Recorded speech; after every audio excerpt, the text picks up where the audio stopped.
Ketika pelumba lain terlibat dalam kemalangan besar, Marc Marquez pula sedang mencipta sejarah. Sejurus perlumbaan Hungarian GP bermula, berlakunya kemalangan besar di selekoh pertama yang melibatkan beberapa pelumba. Situasi menjadi huru-hara dan ramai kehilangan peluang untuk mendapatkan keputusan yang terbaik. Namun dalam keadaan kelam kabut itu, Marc Marquez berjaya mengelak insiden dan terus fokus pada perlumbaannya.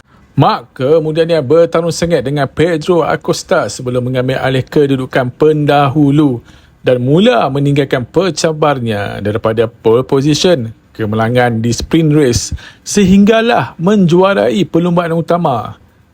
Yang lebih istimewa, kemenangan ini merupakan kemenangan Grand Prix yang ke-100 dalam kerjaya Marc Marquez. Daripada kecederaan dan pembedahan, kini kembali ke puncak dunia. Inilah mentaliti seorang juara yang sebenar.